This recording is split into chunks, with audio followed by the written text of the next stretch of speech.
From this is Saumya here. जो भी student HSCC CET mains का एग्जाम अपियर करने वाले हैं, तो आज आपका नया टॉपिक है। जैसे कि मैक्रो इकोनॉमिक्स चल रही है, micro already I have completed, आप जाके प्लेलिस्ट पे चेक कर सकते हो। और आज जो है वो हमारा मैक्रो इकोनॉमिक्स का पार्ट 2 है, acceleration principle, classical theory of income output and employment and Keynes theory of income output and employment, साथ ही साथ आपका इनका डिटर्मिनेशन इन क्लोज्ड इकोनॉमी। ठीक है, आपके सिलेबस के अकॉर्डिंग ही मैं आप लोगों को यहाँ पे करा रही हूँ, कुछ भी एक्स्ट्रा नहीं है। तो चलिए, without wasting any time, let's start the session. T.N. Carver was the earliest economist who recognized the relationship between the changes in the consumption and net investment. But it was Eftulin who analyzed this principle in detail in 1909. The term acceleration principle itself was first introduced into economics by J.M. Clark in 1917. It was further developed by Hicks, Samuelson and Harrod in the relation to the business cycle. देखो, acceleration जो था, अगर सब बात करें तो सबसे पहले जो एक्सेलरेशन प्रिंसिपल को इंट्रोड्यूस किया गया था वो J.M. क्लार्क ने 1917 में किया था। उसके बाद हिक्स, सैमुअल्सन और हेरड ने इसको आगे डेवलप किया गया था। ये आपको याद होना चाहिए इनके name. Principle of acceleration explain the process by which increase in the demand for consumption good leads to increase or decrease in investment on capital good. The accelerator coefficient is a ratio between induced investment and initial change in consumption expenditure. देखो, अगर मैं simple सी बात करूँ, आप लोगों को आसान भाषा में समझाऊं, तो principle of acceleration macro economics में ये बोलता है कि जब आप की कंजप्शन गुड्स की डिमांड बढ़ती है, यानी ब्रेड बटर जो भी हम लोग यूज करते हैं, जो कंज्यूमर सामान यूज करते हैं, अगर उनकी डिमांड में जरा सा भी बदलाव आता है, तो उस बदलाव से जो वो बदलाव आएगा, तो जो वो कंजप्शन गुड्स बनाने में जिस चीज का इस्तेमाल किया जाता है, कैपिटल का, मशीन का, उसका इन्वेस्टमेंट उससे दुगना चौगुना बढ़ेगा। आ गया समझ में? यानी अगर कंजप्शन गुड्स की थोड़ी सी भी डिमांड बढ़ाई जाएगी, थोड़ी सी भी डिमांड बढ़ती है, तो जो उसमें इन्वेस्टमेंट किया गया है उस सामान को बनाने के लिए जिसका इस्तेमाल करते हैं, मशीन कैपिटल जिसे, उसमें इन्वेस्टमेंट उससे भी कई दुगना चौगुना बढ़ेगा। ये बोलता है प्रिंसिपल ऑफ एक्सेलरेशन। अब जिसको नहीं समझ में आया, एक एग्जाम्पल ले लो। सपोज करिए कि आप जो है, मैंने आपसे बोला कि पहले आपके में 100 ब्रेड बनाई जाती थी, 10% यहाँ पे डिमांड बढ़कर अब 110 ब्रेड बनाई जाती है। पहले 100 ब्रेड बनाई जाती थी जिसके लिए सिर्फ 2 मशीन का इस्तेमाल किया जाता था। अब मैंने बोला कि 10% डिमांड बढ़ चुकी है ब्रेड की, यानी 10%, यानी अब 110 ब्रेड आपको बनानी है। तो अब उसके लिए आपको यहाँ पे मशीन्स बढ़ानी पड़ेंगी। अब आप 3 मशीन कर दोगे, तो यानी अगर 10% यहाँ पर अगर आपकी कंजप्शन गुड्स की डिमांड बढ़ी है, तो यहाँ पर जो कैपिटल और जो इन्वेस्टमेंट है वहां पर आपकी 110% यहाँ पे डिमांड बढ़ गई है, यानी 90 गुना ज्यादा यहाँ पर इन्वेस्टमेंट आपको एक्स्ट्रा करना पड़ेगा। ठीक है, तो समझ में आ गया आपको कि कितना ज्यादा डिफरेंस है, कितना ज्यादा डिफरेंस है। थोड़ी सी भी डिमांड बढ़ गई अगर कंजप्शन गुड्स की, तो इन्वेस्टमेंट जो है वो बहुत ज्यादा स्पीड से बढ़ाना पड़ेगा।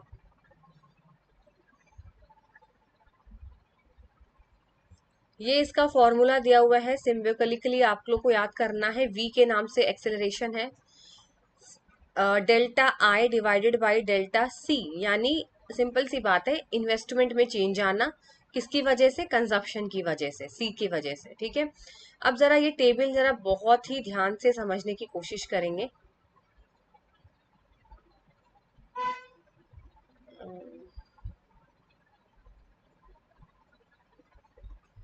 इस टेबल को बहुत ही ध्यान से समझेंगे हम लोग यहाँ पर। सबसे पहले अगर मैं बात करूँ आपकी पीरियड 1, चलिए मैं जूम कर देती हूँ, आप लोगों को अगर ना विजिबल हो तो मैं जूम करके ही आप लोगों को यहाँ पे पढ़ाती हूँ। अब यहाँ पे देखो, अगर मैं यहाँ तक आपका कवर हो गया होगा, अगर मेरी फोटो आ रही होगी तो मैं इसको आगे आगे बढ़ाती जाऊंगी। ठीक है, आप पहले ऊपर के चार्ट को ढंग से देखो। यहाँ पे आप देख रहे हो एक्सेलरेशन प्रिंसिपल आपको 4 दिया हुआ है। 4 का मतलब यहाँ पे आपका कैपिटल आउटपुट रेशियो दिया है 4, जो कि सेम रहता है। ठीक है, कि 4 मशीन्स तो आपको यूज करनी ही करनी है, एक पर यूनिट पर 4 मशीन्स यूज हो रही हैं, ये चीज यहाँ पे दिया रहेगा।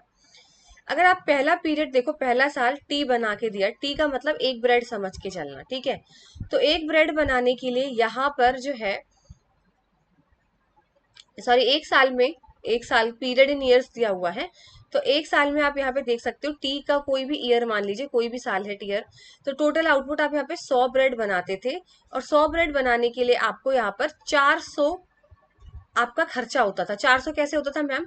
मैंने अभी आपको बोला बेटा, एक ब्रेड बनाने के लिए 4 मशीन्स पड़ती थी, तो 100 बन रहा है, तो 100 का मतलब 100 में अगर हम 4 का गुणा कर देते हैं तो यानी 400, यानी आपको 400 कैपिटल या 400 मशीन की अब जरूरत पड़ रही है, क्योंकि आप अभी शुरुआत है, अभी डिमांड बढ़ी नहीं है। अभी मैं आपकी सिर्फ सिचुएशन बता रही हूँ कि आप क्या 100 ब्रेड बनती थी इस साल में, एक साल टी साल है, टी से कुछ भी साल समझ लेना, जनवरी फरवरी कुछ भी समझो, ठीक है।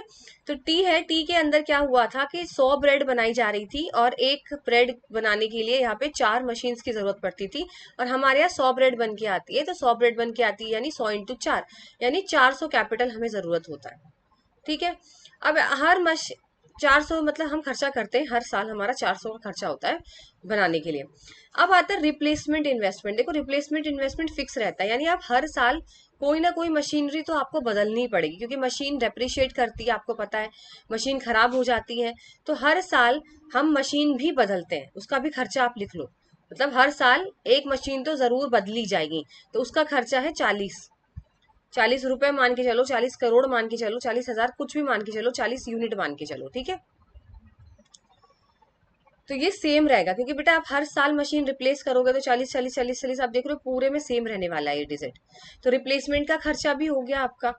अब उस दिन, उस टाइम पर, उस साल कोई डिमांड नहीं बढ़ी, देखो जीरो नेट इन्वेस्टमेंट यहाँ पे दिया हुआ है, जीरो। जीरो का मतलब यह है कि आपने कोई नई मशीन खरीदी? नो मैम, हमने नई मशीन तो कोई नहीं खरीदी थी। हमारे पास 4 मशीन होती थी, और एक ब्रेड बनाने के लिए 4 मशीन की जरूरत पड़ती थी मैम। 100 ब्रेड बन रही है तो हमें 400 मशीन की जरूरत थी। अब हमारी कंपनी में 400 मशीन है, और उसी से हम लोग 400 मशीन से हम लोग 100 ब्रेड बना रहे हैं, और हर साल हम उसका एक एक मशीन हम अदली बदली भी कर देते हैं, रिप्लेस कर देते हैं, तो उसका खर्चा मैम 40 रुपया लगता है। और बाकी हमारी कोई नई मशीन हम लोग नहीं लाए हैं, तो नई मशीन नहीं लाए हैं, तो टोटल खर्चा आपका ग्रॉस इन्वेस्टमेंट कितना हुआ? सिर्फ 40 हुआ। यानी सिर्फ आपने जो मशीन बदली थी और उसकी जगह आप जो नई मशीन लेकर आए हो, बस उसका ही तो खर्चा हुआ है, और कौन सा खर्चा हुआ है बताओ? क्या आपने कोई नई मशीन खरीदी? नहीं मैम, सिर्फ रिप्लेसमेंट का खर्चा है, इसीलिए ग्रॉस इन्वेस्टमेंट यहाँ पे 40 है। सेकेंड आते हैं, अब अगले साल में आते हैं, अगले साल में भी 100 ही ब्रेड बन रही है, यानी यहाँ पर भी कोई भी डिमांड में बदलाव नहीं आया है। 100 ब्रेड बन रही है तो मैम 400 लगेगा। रिप्लेसमेंट हर साल हम लोग बदल रहे हैं मशीन, जिसका खर्चा 40 आता है। नई हमने कोई मशीन ली नहीं है, इसलिए जीरो रहेगा, तो टोटल खर्चा फिर से हमारा इस साल 40 ही आया। ग्रॉस इन्वेस्टमेंट कितना आया खर्चा हमारा? ग्रॉस इन्वेस्टमेंट का मतलब हमने सिर्फ 40 रुपए ही खर्च किए, वो भी किस चीज पे खर्च किए? हमने जो हर साल हम जो मशीन बदलते हैं, रिप्लेस करते हैं, बस। अब आती है कहानी आगे, अब आती है T+2 वाले साल में। अब इसमें क्या हुआ, ब्रेड की डिमांड बढ़ गई, कि इस साल थोड़ी से लोगों की ब्रेड की डिमांड है, 100 से 105 हो गई है बेटा, सीधे 5 बढ़ गया है। कितना बढ़ गया है? 5 ब्रेड अब आपको एक्स्ट्रा बढ़ानी पड़ेगी। तो बेटा 5 ब्रेड बढ़ानी पड़ेगी, तो यानी मैंने आपको बोला था ये फिक्स रहता है 4 मशीन एक यूनिट के हिसाब से। तो बेटा 105 के हिसाब से अगर आप 4 में गुणा करते हो, तो अब आपका कितना कैपिटल आपको जरूरत है मैम? 420। यानी यहाँ पे बेटा आपका 20 रुपए का खर्चा और बढ़ चुका है, क्योंकि आपने यहाँ पर एक नई मशीन खरीदी, क्योंकि आपकी डिमांड बढ़ गई, 5 ब्रेड और एक्स्ट्रा बनाने को मिल चुके हैं, तो मैम हमें अब मशीन की ज्यादा जरूरत पड़ेगी, क्योंकि हमारे पास तो सिर्फ ऐसी 4 मशीन हैं जो सिर्फ 400 तक ही बना पाती, 100 तक ही बना पाती हैं। अब 105 बनाने के लिए बोल दिए गए, यानी अब हमें यहाँ पे एक नई मशीन लेने की जरूरत है। तो आप 105 में 4 का गुणा कर दोगे तो आपका 420 आ जाएगा, यानी 420 का मतलब पहले 400 था, अब 420 आ गया, यानी 20 रुपए आपको अलग से अब यहाँ पे 20 की अब एक आपको मशीन खरीदनी पड़ेगी एक्स्ट्रा। रिप्लेसमेंट का खर्चा 40 ही रहेगा। अब आप यहाँ पे नया इन्वेस्ट किया है आपने बेटा 20 रुपए का, तो अब ये 20 रुपए आपका खर्चा बढ़ चुका है। और अब मैं आपसे बोलूँ ग्रॉस इन्वेस्टमेंट बताइए, टोटल खर्चा कितना किया आपने? तो आप बोलोगे मैम 40 तो हमारी जो रिप्लेस होती है वो, और 20 की इस बार हमने नई मशीन खरीदी है वो, मिलाकर 60 रुपए हमारा यहाँ पे खर्चा है टोटल। आ गया समझ में? ऐसे ही अब आगे T+3 में हम जाएंगे। T+3 में जाएंगे, अब फिर से बढ़कर 10 की और ब्रेड बढ़ चुका है बेटा। अब 105 की जगह 115 हो गया, यानी अब 10 ब्रेड की डिमांड और बढ़ चुकी है। तो मैम 10 ब्रेड की डिमांड और बढ़ चुकी है, तो उस हिसाब से हम 4 का मल्टीप्लाई करेंगे, क्योंकि एक ब्रेड की यूनिट बनाने के लिए 4 की जरूरत होती थी, तो 115 बनाने के लिए हमें 460 रुपए देने पड़ेंगे। यानी अब आपका खर्चा 420 से 460 हो गया है। यानी अब यहाँ पे आपने 40 रुपए लगा दिए नई मशीन खरीदने में, ठीक है। तो 40 रुपए अब नया इन्वेस्टमेंट आपने लगा दिया, यहाँ पे इन दोनों को जोड़ दो, 40 40 80, अब आपका पूरा खर्चा 80 है। ऐसे अगला आप सीधे 130, अब तो सीधे 15 यूनिट और एक्स्ट्रा बनाने को बोल दिया गया है, 15 यूनिट और एक्स्ट्रा बनेगा। तो 15 यूनिट और एक्स्ट्रा मतलब और मशीन चाहिए, तो 130 इंटू 4 मल्टीप्लाई कर देंगे तो 520 का खर्चा हुआ। अब 520 का खर्चा पहले 460 था, तो अब कितने का हुआ बेटा, 60 रुपए का। यानी अब 60 रुपए की और हमें मशीन खरीदनी पड़ रही है। और 40 हमारा रिप्लेसमेंट कॉस्ट है, 60 और 40 अब 100 का खर्चा हुआ है हमारे पास। कितना हुआ है, 100 का खर्चा आ गया। अब आपको यहाँ तक की टेबल समझ में, कि जैसे जैसे डिमांड बढ़ रही है इन्वेस्टमेंट दुगना बढ़ रहा है। आपका इन्वेस्टमेंट दुगना बढ़ रहा है, मशीन आपको और ज्यादा लानी पड़ रही है। ठीक है, अब मैं थोड़ा सा यहाँ पे चार्ट को ऊपर कर दूंगी ताकि आपको पूरा चार्ट नीचे तक समझ में आए।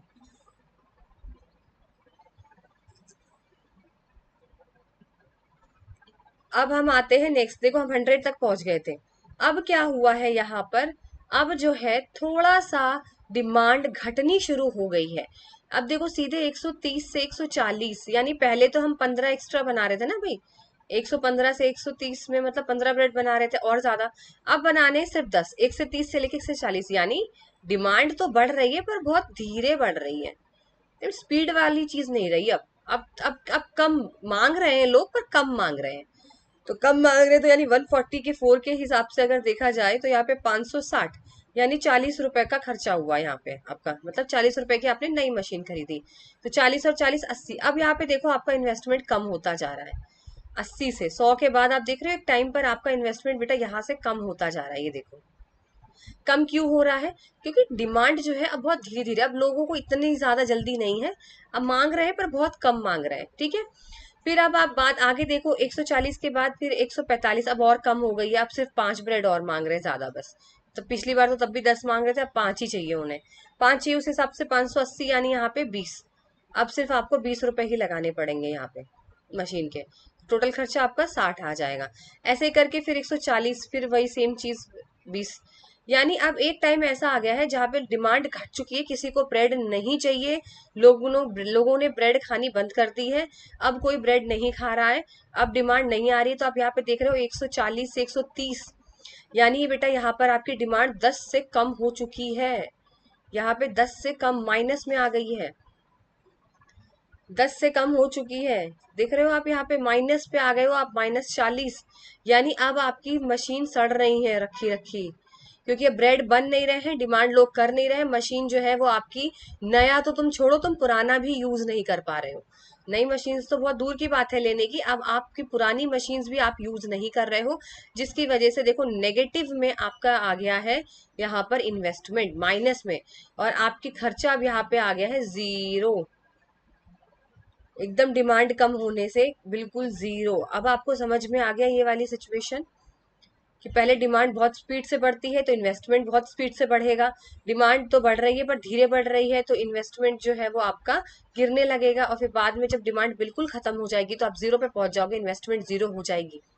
ये मैं आपको समझाना चाह रही थी, प्रिंसिपल ऑफ एक्सेलरेशन, और कुछ भी नहीं है इसके अंदर। अब आप यहाँ पे ये चार्ट देख लो, ये चार्ट आपको यही समझाता है कि स्टार्टिंग में बेटा आपका जो प्रोडक्शन है, आपका आउटपुट बढ़ रहा था, आपने खूब ब्रेड बनाई, खूब बिक्री हो रही थी, आपकी ब्रेड्स की खूब डिमांड आ रही थी, तो आप इन्वेस्टमेंट भी खूब सारा कर रहे थे, खूब सारी नई नई मशीन्स आप अपने घर में ला रहे थे, साथ में रिप्लेसमेंट भी कर रहे थे, मतलब हर साल आप मशीन बदल भी रहे थे, नई ला रहे थे पुरानी की जगह, और साथ में एक्स्ट्रा भी ला रहे थे। लेकिन बीच वाला फेज बेटा आपका ऐसा आया था यहाँ पर, ये वाला फेज ऐसा आया था आपका T4 से लेके T6 वाले, अगर मैं बात करूं तो ये वाला स्टार्ट यहाँ पर ये आया कि आउटपुट तो बढ़ रहा है मैम, डिमांड तो बढ़ रही है, लेकिन बहुत कम मांग रहे हैं, वो इतना ज्यादा नहीं मांग रहे हैं, यानी डिक्रीजिंग रेट पर जा रहा है मैम। इसीलिए हमारी इन्वेस्टमेंट अब गिरने लगी है, क्योंकि लोग अब ज्यादा मांग नहीं रहे हैं, तो हमें ज्यादा मशीन अब लेने की जरूरत नहीं है। लेकिन एक टाइम ऐसा आया जब डिमांड बिल्कुल गिर गई, कोई ब्रेड मांगने को खाने को तैयार नहीं है, तो हमारी जो इन्वेस्टमेंट है वो बिल्कुल जीरो हो चुकी है, क्योंकि अब हम, नया तो दूर की बात है, अब हम, हमारी पुरानी मशीन जो पड़ी हुई है वो भी बेकार पड़ी हुई है। अब आपको ये चार्ट समझ में आ गया होगा, और कुछ भी नहीं है प्रिंसिपल ऑफ एक्सेलरेशन। इसके कुछ असम्पशंस हैं जो आप लोगों को अच्छी तरीके से लर्न करना है। सबसे पहला है the acceleration principle assumes a constant capital output ratio.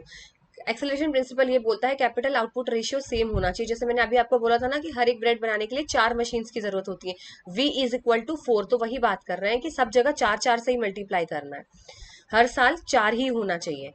It assume that resources are easily available, ये प्रिंसिपल ये मानता है कि हमें जो है कच्चा माल पक्का माल सब कुछ आसानी से मिल जाएगा विदाउट एनी टेंशन।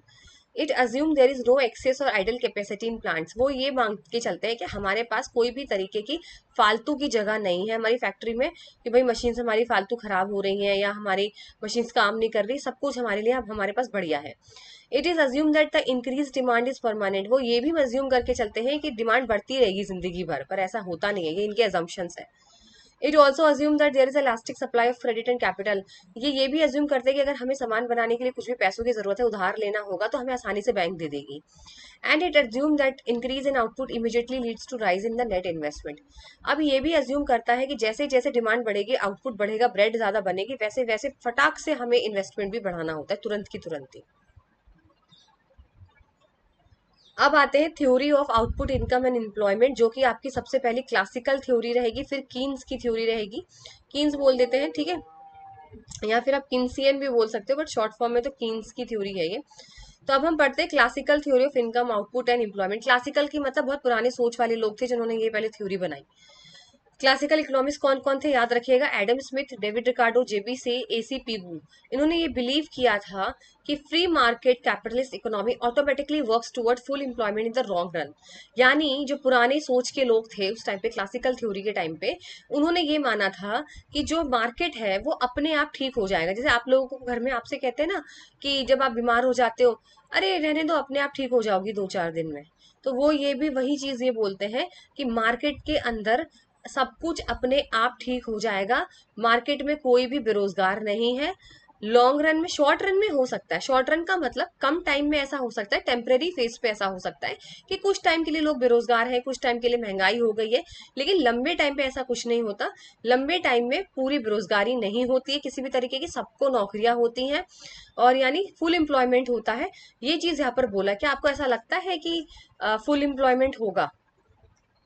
आप लोगों ने सबने देख रहा है कि अभी हमारी इंडिया का जो जो सिचुएशन चल रही है, आपको क्या लगता है? एम्प्लॉयमेंट नहीं है तो अभी तो ये चीजें हो रही हैं, यानी गवर्नमेंट कुछ कर नहीं रही है, ये तो क्लियरली वाली बात है। ये तो जो कहते हैं ना, एक वर्ड यूज होता है स्टबन, बहुत जिद बना, वो वाली चीज पे जो है वो गवर्नमेंट आ चुकी है इस टाइम पे कि नहीं, कि कुछ भी हो जाए हम झुकेंगे नहीं, that is a situation now days. तो प्रॉब्लम है तभी तो ये चीज है ना, कोई पागल थोड़ी ना है आज के टाइम पे कि जो मुंह उठा के चल देगा कोई भी प्रोटेस्ट करने के लिए। तो ये तो है ही, फिर खैर गवर्नमेंट को भी खुद पता है कि गवर्नमेंट की गलती है, अब एक्सेप्ट नहीं कर रहे तो मत करो, क्योंकि वो तो अब कोई करता भी नहीं है। लेकिन ये वाली थ्योरी, इन्होंने भी यही पागल वाली बातें करी थी classical theory of income output में कि फुल एम्प्लॉयमेंट है, मार्केट सब कुछ अपने आप ठीक कर देगा। मार्केट अपने आप कैसे ठीक हो जाएगा, ये इनका मानना था कि भाई मार्केट अपने आप ठीक हो जाएगा। इसमें सबसे पहले उन्होंने बोला था फुल एम्प्लॉयमेंट है, भाई मार्केट के अंदर ना कोई भी पूरा रोजगार है, सबके पास नौकरी है, कोई घर नहीं बैठा हुआ है, ये इन्होंने बोला था। दूसरा इन्होंने बोला था परफेक्ट कंपटीशन है मार्केट के अंदर, यानी मार्केट में कोई भी आ सकता है, कोई भी नई दुकान आके खोल सकता है, या किसी का धंधा नहीं चल रहा है तो बिना किसी रेस्ट्रिक्शन के वो बाहर मार्केट से जा भी सकता है, किसी भी तरीके की कोई प्रॉब्लम नहीं है। प्राइस जो है वो डिमांड एंड सप्लाई जो है वो सेट कर रही है, डिमांड एंड सप्लाई की वजह से ही प्राइस सेट हो रहा है कि क्या प्राइस रखना है किस प्रोडक्ट का। तीसरा इन्होंने बोला लेजिस फेयर इकोनॉमी, इन्होंने बोला गवर्नमेंट को कोई दखल देने की जरूरत नहीं है, क्योंकि उन्होंने पहले बोला हुआ है कि मार्केट अपने आप ठीक कर देगी, इसलिए गवर्नमेंट को कोई भी दखल अंदाजी देने की जरूरत नहीं है। Money is a medium of exchange, इन्होंने बोला पैसा सिर्फ खाली सामान खरीदने और बेचने तक ही सीमित रहेगा, इसका प्रोडक्शन आउटपुट से कोई लेना देना नहीं है। सेल्फ इंटरेस्ट एंड रेशनैलिटी, इन्होंने ये बोला हमारे जो लोग हैं बड़े समझदार हैं, उन्हें पता है उनके लिए क्या भला है, तो वो अपने आप खुद अपना डिसीजन, अपनी प्रॉब्लम वो खुद ही सॉल्व कर लेंगे, उनका कहने का मतलब ये था। सेज लॉ ऑफ मार्केट, इन्होंने ये बोला कि लॉज ऑफ मार्केट यानी सप्लाई क्रिएट्स इन ओन डिमांड, इन्होंने सिंपल सी ये वाली बात बोली कि ऐसा हमारे यहाँ तो इतनी अच्छी तरीके से सप्लाई हो रही है, मतलब यानी कहने का मतलब ये सर्कुलर फ्लो ऑफ इनकम, यानी इनका सिर्फ ये कहने का मतलब है कि भाई जैसे कंपनी के अंदर हम सामान बना रहे हैं, तो जो लोग काम कर रहे हैं, लेबर वगैरह जो काम कर रहे हैं, वो काम करते हैं, हम उनको वेजेस देते हैं और उसी पैसों से वो लोग हमारा सामान खरीद लेते हैं, इसलिए हमारे यहाँ कोई भी फालतू की चीज नहीं है, हम जितना बनाते हैं उतना सामान हमारा बिक जाता है, यानी हमारे पास कुछ भी एक्स्ट्रा नहीं बचता है। वेजेस एंड प्राइस फ्लेक्सिबिलिटी, देखो यही सबसे मेन इंपॉर्टेंट पॉइंट है क्लासिकल थ्योरी का, ये बोलती है कि मजदूरी और प्राइस इसको थोड़ा सा आगे पीछे एडजस्ट कर दो, सब कुछ ठीक हो जाएगा। ये डिपेंड ही इसी पे करती है। अगर कोई पूछे आपसे क्लासिकल थ्योरी तो कहना वेज एंड प्राइस के ऊपर ही है, यानी प्राइस में कम ज्यादा करके, या फिर वेजेस, जो लेबर की जो वेजेस होती हैं उनमें कम ज्यादा कर दो तो सब कुछ ठीक हो जाता है। पर आपको क्या लगता है इन दोनों को चीजें करने से सब सही हो जाएगा? नहीं ना।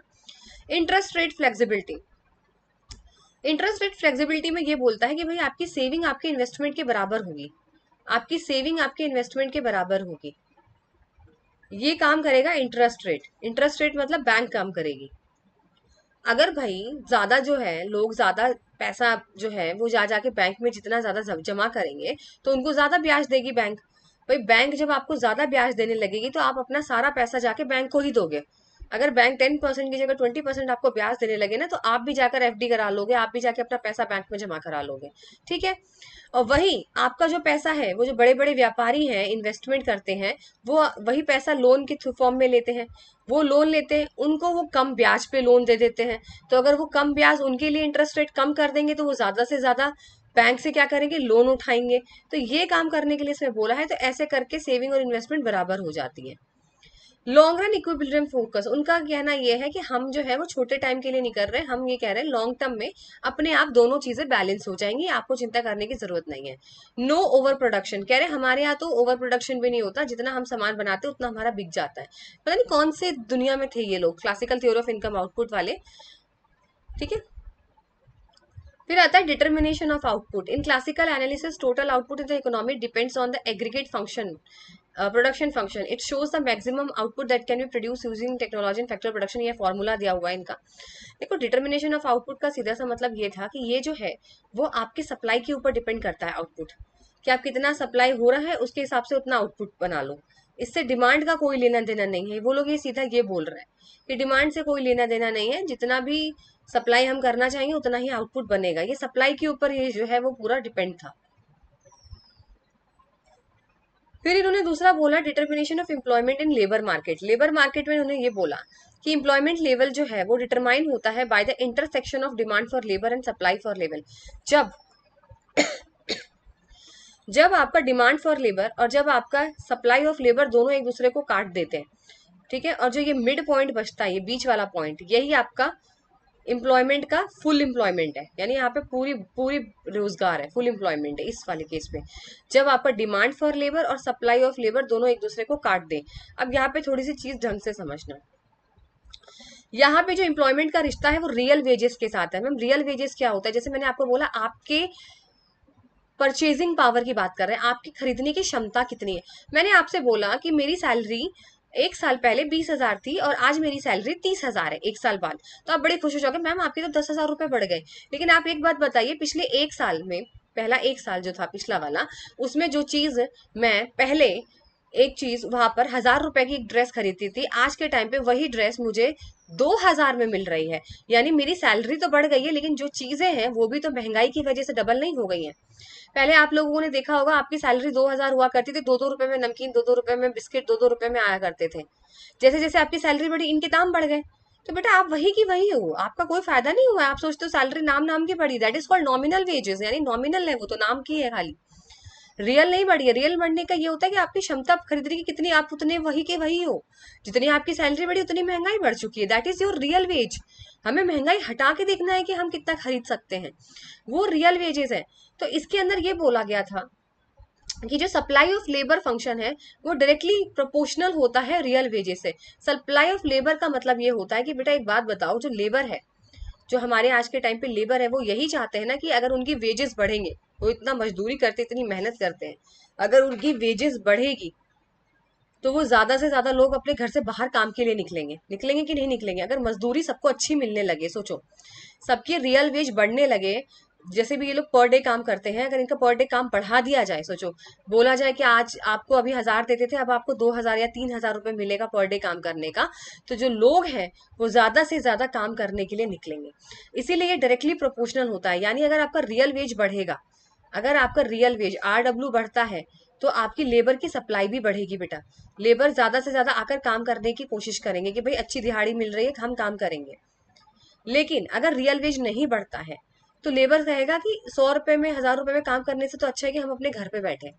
ये आप लोग भी करते होंगे। आप लोगों की जब सैलरी, आप लोग टीचिंग प्रोफेशन में जाते हो, देखो मेरे काफी सारे फ्रेंड्स हैं, ऐसे हैं जहाँ पे जिन्होंने बीएड करी और सीटेट करा, और जो भी उनके एग्जाम्स होते हैं, क्योंकि मैंने बीएड करी नहीं है तो मुझे इतना पता नहीं है, सीटेट और पता नहीं कौन से सुपर टेट वगैरह सब कुछ क्लियर है उनके एग्जाम्स। बट जब वो प्राइवेट के लिए अप्लाई करती है जॉब के लिए, 5,000, 4,000, 5,000 रुपए, मतलब माई गॉड, अगर मैं सोचूं कि आप भौंक रहे हो पूरे दिन, टीचर का काम बहुत ज्यादा हेक्टिक होता है, कोई सोचे तो पूरे टाइम आपको बोलना पड़ता है, मेंटली आप इतने एग्जॉस्टेड हो जाते हो ना टीचिंग प्रोफेशन में कि बोल बोल के थक जाते हो। सैलरी कितनी दे रहे हैं? 4-5 हजार, 5,000 रुपए सैलरी दे रहे हो आप, है ना? तो आप, वो इंसान सोचेगा इससे अच्छा तो मैं घर में बर्तन साफ कर लूँ, वो बेटर है मेरे लिए, 4,000 के लिए मैं जाके इतनी मेहनत करूँ।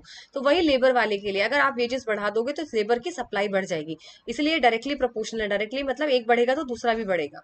अब आता है demand for labour function. Demand for labour function का मतलब ये होता है, लेकिन मालिक तो ऐसा नहीं चाहता ना। मालिक सोचेगा कि अगर लेबर के दाम बढ़ रहे हैं, अगर लेबर के दाम, वेजेस बढ़ रहे हैं, दिहाड़ी अगर लोगों की बढ़ाई जा रही है, तो फिर मैं कम लोगों को ही रखूंगा, क्योंकि अगर मैंने ज्यादा लोगों को रख लिया भाई, मजदूरों को तो मुझे बहुत पैसा देना पड़ जाएगा। ये है मालिक का नजरिया, और ऊपर वाला जो मैंने बताया था ये था मजदूरों का नजरिया। अब मालिक तो क्या करेगा, जैसे मालिक जो है वो इन्वर्सरी रिलेशन होता है रियल वेजेस से, यानी अगर रियल वेजेस बढ़ गए ना, तो लेबर वो कम से कम लोगों को बुलाएगा। अगर रियल वेजेस बढ़ गए बेटा, तो वो लेबर हायर करेगा पर बहुत कम लोगों को करेगा। तो यहाँ पे लेबर की डिमांड कम हो जाएगी, इसे एक एरो नीचे चला जाएगा। इन्वर्सली का मतलब एक ऊपर एक नीचे, ठीक है? तो यहाँ पे, क्योंकि देखो आपको भी पता है ये चीज है, आप खुद एक कंपनी के मालिक हो गए और आपको लगेगा कि नहीं यार इतना महंगा पड़ रहा है, तो मैं 10 लेबर तो नहीं रखता, 10 की जगह मैं 4-5 ही रख लूंगा, ताकि मेरे पैसे बचेंगे। इसीलिए यहाँ पे इन्वर्स, तो अब एक ऐसा यहाँ पर सेट करना पड़ेगा सिचुएशन, जहाँ पे ये दोनों एग्री में कर जाए एक ही रेट पर, तब जाके इक्विलिब्रियम कंडीशन आएगी, जहाँ पे डिमांड और लेबर और आपका सप्लाई ऑफ लेबर बराबर हो जाए। यानी एक ऐसा फिक्स रेट करो जैसे दोनों के लिए बराबर हो जाए। जैसे अगर आपसे मैं बोलूं कि आप एक ऐसा, आप सब्जी मंडी जाते हो, टमाटर का रेट, तो वो बोलता है नहीं मैडम, 100 रुपए का 1 किलो टमाटर दूंगा मैं आपको। मम्मी हमारी क्या करती है, नहीं भैया सीधे 50। मम्मी लोग तो सीधे आधा रेट कम करते हैं, सीधे आधा, 50। वो कहेगा नहीं नहीं कहीं और से ले लो, तो कहते नहीं तुम्हारी ना मेरी, चलो भाई 70 में कर दो, ना तुम्हारा ना मेरा।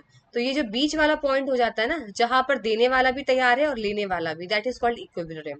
तो यहाँ पर भी यही ऐसा रेट होगा जहां पर आपकी लेबर भी रेडी रहेंगे उस काम, उसी फिक्स अमाउंट पे तैयार रहेंगे काम करने के लिए, और सब मालिक भी खुश रहेगा इस पे करने के लिए। वो होता है आपका इक्विलिब्रियम पॉइंट। अब आपको आ गया समझ में? अब आते हैं कीन्स की थ्योरी। कीन्स की थ्योरी कहती है कि पागल हो क्या, in the long run we all are dead. इसका एक लाइन थी, in the long run we all are dead. इतना लंबा टाइम करेंगे तो मर ही जाएंगे।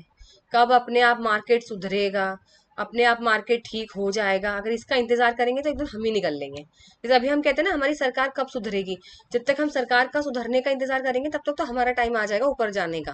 तो that is called Keynes theory. Keynes theory बिल्कुल खिलाफ थी उनके, क्लासिकल के। उन्होंने बोला under unemployment equilibrium markets do not automatically achieve full employment and economy can settle in equilibrium at any level of unemployment. उसने ये बोला कि बेरोजगारी होना आम बात है, बेरोजगारी होने के बावजूद भी हम अपनी इकोनॉमी को बैलेंस कर सकते हैं। इकोनॉमी अनएम्प्लॉयमेंट होने के बावजूद भी हम लोग अपनी इकोनॉमी को बैलेंस कर सकते हैं, क्योंकि मार्केट अपने आप नहीं सुधर सकता, अपने आप वो फुल एम्प्लॉयमेंट पे नहीं आ सकता। जैसे मैंने आपको बताया था क्लासिकल थ्योरी जो है वो आपकी सप्लाई पे डिपेंड करती है, प्राइस और वेजेस पे डिपेंड करती थी, लेकिन ये इफेक्टिव डिमांड पे बेस है। कीन्स थ्योरी ने बोला कि एम्प्लॉयमेंट जो आपके रोजगार है और जो आपका इनकम लेवल है, वो पूरा का पूरा इकोनॉमी में डिमांड कैसी है, डिमांड कैसी है, उसके ऊपर ही बेस है। यहाँ पे हमें डिमांड देखना पड़ेगा, लेकिन क्लासिकल डिमांड नहीं देखती थी। Output adjustment over price adjustment. उन्होंने ये बोला कि भाई क्लासिकल वालों, आप लोग तो प्राइस को ऊपर नीचे कर रहे थे वेजेस के, कि भैया एक काम करो, अगर बेरोजगारी है, क्लासिकल थ्योरी ये बोलती थी कि बेरोजगारी है ना, तो एक काम करो, जो दिहाड़ी होती है, सैलरी होती है, वेजेस होती है, उसको और कम कर दो। और कम कर दोगे ना तो हम और लोगों को भर सकेंगे। भाई अगर अभी आप एक बात बताओ, 500 रुपए दे रहे थे एक आदमी को, तो अब 500 की जगह आप 250 आपने कर दिया, 250 कम कर दिया। तो अब आप यहाँ पर, पहले 500 में एक एम्प्लॉय लगता था, अब यहाँ 250 में आप 2 लोगों को लगा दोगे। तो इस तरीके से आप बेरोजगारी को खत्म कर सकते हो। उनका कहने का मतलब ये था कि भाई अगर मजदूर ज्यादा है, बेरोजगारी ज्यादा है, तो एक काम करो, सैलरी कम कम कम कम कर दो सबकी, कम कर दो, तो फिर उस पर हम लोग ज्यादा लोगों को ले लेंगे। लेकिन यहाँ पर कीन्स बोलता है कि नहीं, आप लोग ऐसा मत करो, आउटपुट को एडजस्ट करो, कितना बनाना है ना उस चीज को एडजस्ट करो, डिमांड क्रिएट करो। डिमांड अगर ज्यादा होगी तो सामान आप ज्यादा बनाओगे, सामान आप ज्यादा बनाओगे तो आउटपुट बढ़ेगा, आउटपुट बढ़ेगा तो एम्प्लॉयमेंट तो अपने आप ही बढ़ेगा, आप लोगों को ज्यादा लोगों की जरूरत पड़ेगी, तो अपने आप बेरोजगारी खत्म होगी। उनका कहने का मतलब ये था कीन्स का। इसलिए कीन्स ने यहाँ पे दो सिचुएशन दी थी, एग्रीगेट सप्लाई फंक्शन और aggregate demand function. The minimum gross proceeds money that entrepreneurs must receive from selling output produce a different employment level. Aggregate supply function में ये बोला गया था कि भाई आपको ये देखना पड़ेगा कि जो भी व्यापारी है, जो मालिक है, कंपनी का मालिक है, उसको कितने पैसों की जरूरत है सामान बनाने के लिए, आपको ये देखना पड़ेगा। दूसरा आपको देखना पड़ेगा एग्रीगेट डिमांड फंक्शन, कि एक इंसान अपनी जेब से कितना पैसा खर्च करने को तैयार है। आपको ये दो चीजें देखनी पड़ेगी, उस हिसाब से आपको यहाँ पे बनाना पड़ेगा। इसलिए कीन्स की थ्योरी यहाँ पर बोली गई थी कि जब आपका एग्रीमेंट डिमांड और आपकी एग्रीगेट सप्लाई जब बीच में काट देती है तो इस सिचुएशन पे आप जो है वो बैलेंस सिचुएशन में पहुंच जाते हो। आ गया समझ में? अब इनका कुछ डिफरेंस याद रखिएगा। क्लासिकल थ्योरी हमेशा कहती है कि हम तो फुल एम्प्लॉयमेंट है, हमारे यहाँ तो कोई कमी ही नहीं रोजगार की, हमारे यहाँ तो सब भरे हुए हैं। लेकिन कीन्स थ्योरी कहती है कि अगर अंडर एम्प्लॉयमेंट भी है तो भी कोई बात नहीं, ये बहुत आम सी बात है, तब भी हम बैलेंस कर सकते हैं। क्लासिकल थ्योरी बोलती है प्राइस एंड वेज फ्लेक्सिबिलिटी करनी है, हम तो सिर्फ प्राइस में ऊपर नीचे करके, वेजेस में ऊपर नीचे करके हम तो बेरोजगारी को खत्म कर देते हैं। लेकिन कीन्स थ्योरी बोलती है प्राइस की जगह आउटपुट और क्वांटिटी को एडजस्ट करिए।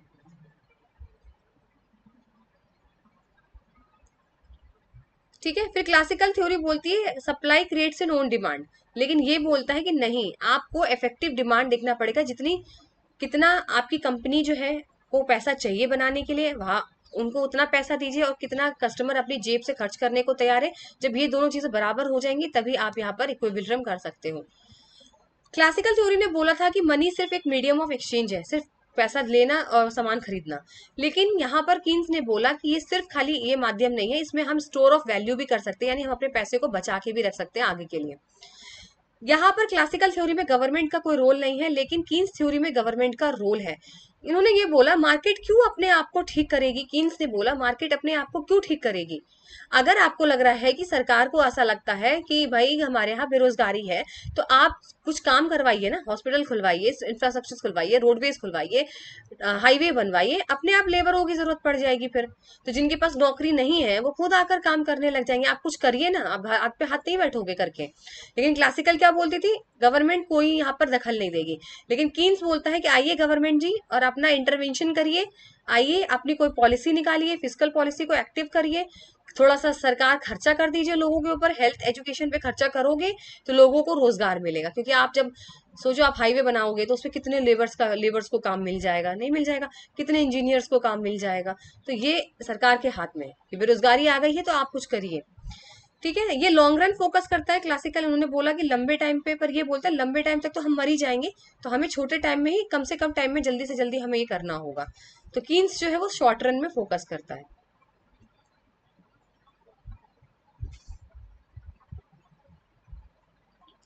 फिर इसके कुछ अजम्पशंस हैं कीन्स मॉडल के क्लोज्ड इकोनॉमी के अंदर, जहाँ पे आपको याद रखना है कि यहाँ पर इन्होंने बोला था, क्लोज इकोनॉमी के बारे में बात कर रहे हैं कि जब इकोनॉमी बंद होती है तो इसके अंदर इनकम को किस तरीके से डिटरमाइन किया जाता है। ठीक है, नेक्स्ट टॉपिक आपका ये है, ये भी आपके कीन्स मॉडल से रिलेटेड ही है।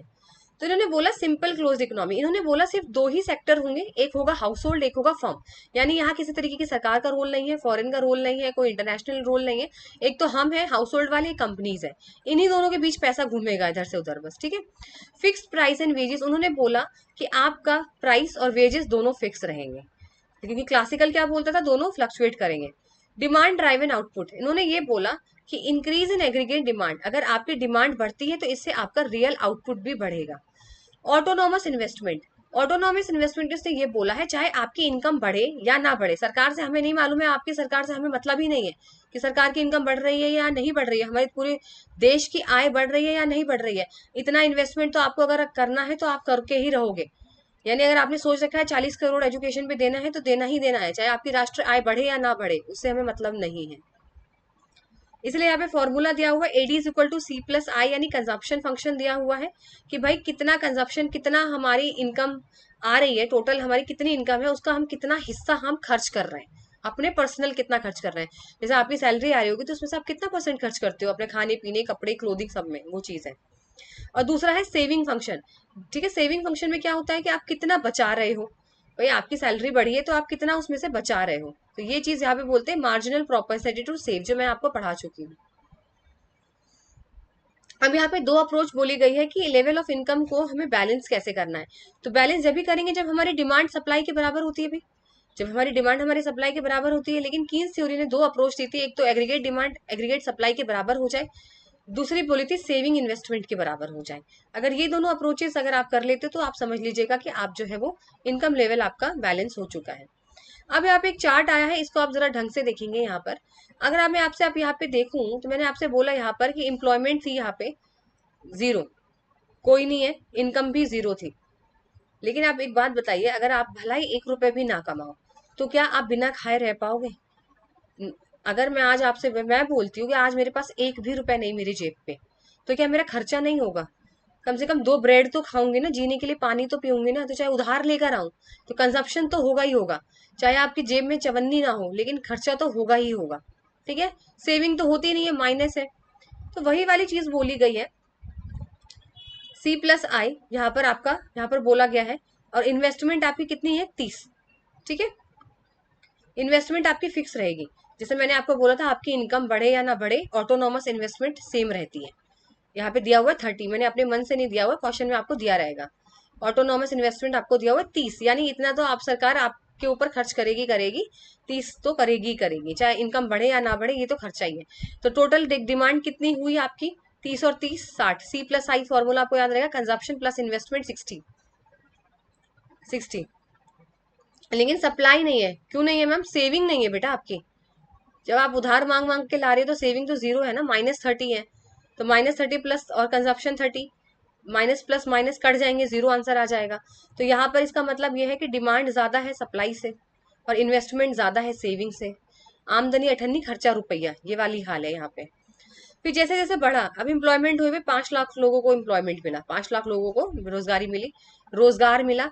50 इनकम बढ़ गई, तो 50 इनकम बढ़ गई, इनकम बढ़ गई तो अब तो खर्चा करोगे भाई, अब तो ब्राउन ब्रेड खाएंगे, तो कंजप्शन बढ़ गया 70।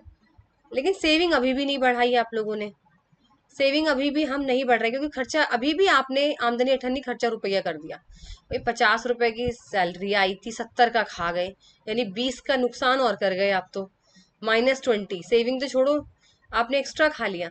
इन्वेस्टमेंट सेम रहेगा 30, तो टोटल मिला के आपकी डिमांड हो गई 100 की। लेकिन यहाँ पर आपकी इनकम बढ़ी हुई है 50। ठीक है भाई, जोड़ दो इन्वेस्टमेंट और सेविंग, यानी यहाँ पर भी वही सिचुएशन है सेम, सेकंड पे भी।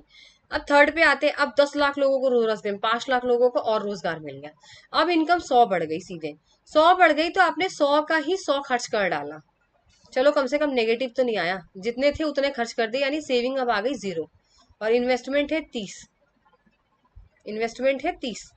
तो यानी आपका एग्रीगेट डिमांड कितनी हो गई बेटा? 100 कंजप्शन और आई इन्वेस्टमेंट 130। और आपकी यहाँ पर अमाउंट दिया है कंजप्शन प्लस सेविंग, सेविंग 0 है, कंजप्शन कितना है? 100 है। तो यहाँ पर भी सिचुएशन वही की वही है, बस यहाँ पे एक चीज बदल गई कि आपका इन्वेस्टमेंट बड़ा हो गया सेविंग से। आपका इन्वेस्टमेंट देखो, इन्वेस्टमेंट सेविंग से बड़ा हो गया है इस वाली सिचुएशन में। 30 और 0, 30 बड़ा है और 0 छोटा है। ठीक है, फिर अब फिर से 15 लाख लोगों को यहाँ पे रोजगार मिला। अब सैलरी आपकी बढ़ा के इनकम 150 कर दी गई है। अब 150 कर दिया, अब आपने खर्चा सिर्फ 130 का किया है। अब आपने खर्चा कितना किया है? सिर्फ मैम 130 का ही खर्चा किया अब हमने। अब आप लाइन पर आ गए हो कि भाई हमारे पास पैसे हैं, अब हम उस हिसाब से हमें कुछ बचाना भी चाहिए। तो इस सिचुएशन पे आपने भाई 130 का ही खर्चा किया, यानी 20 रुपए आपने बचा लिए। अब आप यहाँ पे सेविंग करना शुरू कर दिया है। तो आपने सेविंग करना शुरू कर दिया, तो एग्रीगेट डिमांड कितनी हुई? कंजप्शन प्लस इन्वेस्टमेंट को जोड़ के 160 हो गई है, और कंजप्शन प्लस सेविंग को जोड़ के 150 हो गई है। सिचुएशन तो अभी भी वही है बेटा, डिमांड ही ज्यादा है सप्लाई से, लेकिन आपका इन्वेस्टमेंट अब ज्यादा है 30 से, क्योंकि 20 सेविंग करी है, 30 इन्वेस्ट किया है, तो आपका इन्वेस्टमेंट ज्यादा है।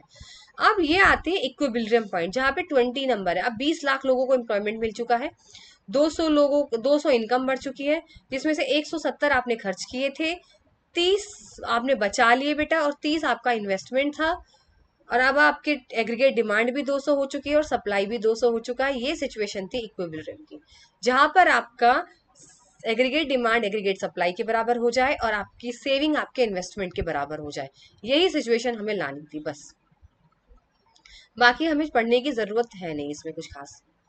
बस आप समझ लेना इक्विलिब्रियम पॉइंट मैंने आपको समझाया क्लोज्ड इकोनॉमी में।